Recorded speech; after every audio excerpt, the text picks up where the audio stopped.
Imagine working the graveyard shift. Silence stretches endlessly, broken only by a mysterious customer who vanishes into the night. My name is Thomas. For 2 years, I've manned the late-night drive-thru at a local Burger King. It's not glamorous, but it pays the rent and suits a lifelong night owl. I work from 10 p.m. until 4 a.m., alone under dim lights that hum softly. Night shift rhythms twist your sleep and warp your mind in strange ways. Experts say night shifts disrupt circadian rhythms, impairing focus and warping perception. I felt that warp each morning I tried to sleep in daylight. Fatigue clouds judgment and heightens every shadow. Tired eyes conjure shapes in corners, turning plastic trays into lurking figures. Isolation seeps in, making you hear footsteps where there are none. The Burger King feels empty in pre-dawn hours, like a hollow shell of routine. Neon signs buzz overhead, offering false comfort to weary eyes. I thought the fryer's hum was the loudest noise I'd ever hear at midnight. Everything started about a month ago on a slow Tuesday night.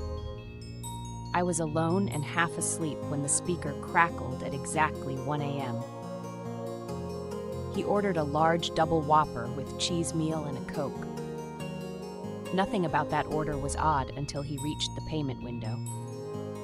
He barely rolled his tinted window down. He offered only a sliver to slide a card through. I handed him the receipt and turned, expecting him to pull forward. Instead, the car engine rumbled and then rolled away without a word. I stood at the window, clutching cold paper, waiting for him to return. He never came back. Minutes passed. I tucked the untouched meal aside and carried on working. I never thought a simple meal could become a puzzle box. But that first vanishing left me unsettled, staring at empty lanes. A week later, it happened again, like clockwork at 1:30. Same order, same silent payment, same disappearing act. By night 3, curiosity outweighed fear. I found myself watching the tinted windows, waiting for that engine note. Sleep deprivation sharpened every whisper of tire on asphalt. Isolation made the empty parking lot feel like a stage for ghosts. And I was the only witness.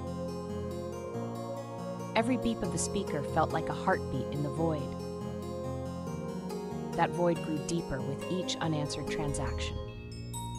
What secret drove this phantom routine? I questioned every theory in my head.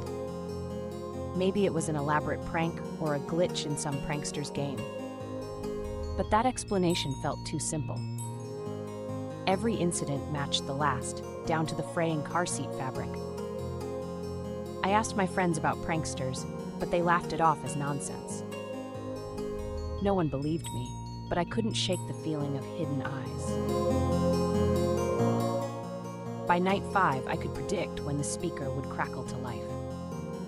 Every movement became ritual. My pulse raced whenever I heard that static hum. Anticipation boiled in my veins. It was as if I was part of someone else's ritual. My name, my routine, became background noise in a nameless game.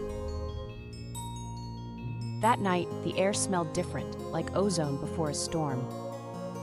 Even the light seemed to dim, as if waiting for something. Until one night, the routine broke. Just before 2 a.m., the speaker crackled with static. His voice came through differently. He didn't reorder. He didn't ask for his usual meal. Instead, he whispered 2 words that froze my blood. "Do you remember?" I froze, pressing mute as cold dread seeped into my bones. My hands shook so badly I nearly dropped the headset. A cold sweat spread across my back, chilling me to the bone. No car engine followed, no window rolled down. I called out, but only silence answered. Then the speaker clicked off. Lights flickered. Phones buzzed in my pocket, demanding attention. Every nerve in my body screamed that something was profoundly wrong. I could almost taste dread in the stagnant air. What happened next led to a question I still can't answer. I dashed to the window, heart pounding against my ribs. I peered into the dark lot, expecting headlights or footprints, but there was nothing. A thin mist curled at the edges of my vision. The kitchen lights made long shadows dance along the walls. I could feel those shadows watching me, mocking my fear. Then I heard the door to the restaurant click behind me. I spun around, expecting a prank or coworker. But I was alone. Even the door clicked back locked without any new key. That's when I realized I wasn't just unsettled, I was trapped in my own routine. In the following minutes, I fumbled with locks and keys, breath ragged. My heart felt like a jackhammer against my ribs. Every breath tasted like adrenaline and uncertainty. My mind raced through countless explanations, mechanical failure, a hidden coworker.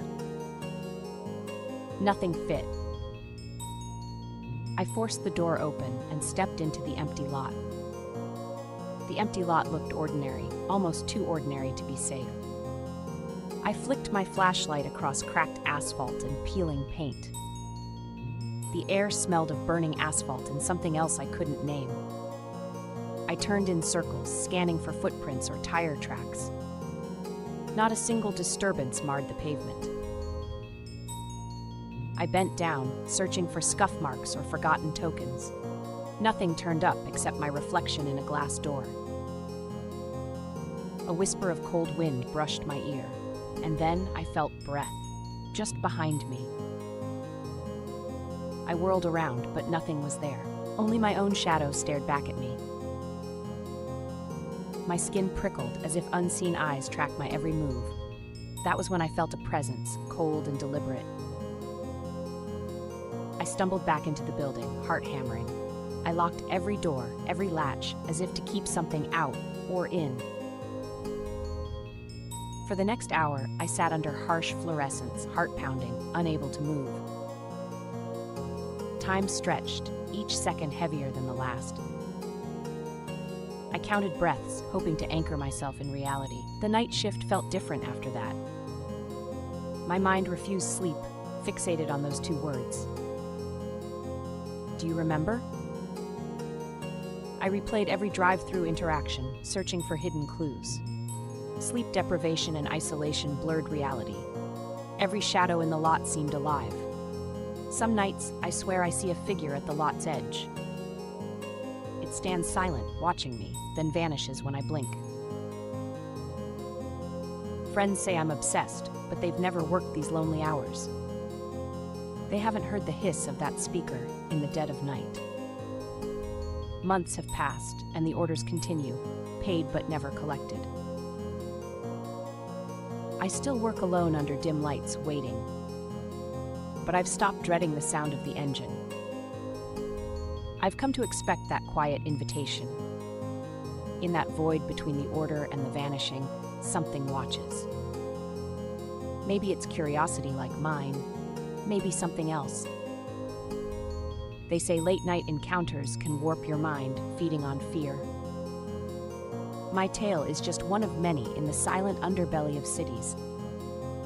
Maybe the city itself is alive, breathing secrets into empty streets. Maybe the routine is a question we were never meant to answer. Every night I wait, headset in hand, heart strapped to the speaker. Waiting for that engine note, for the question that haunts me still.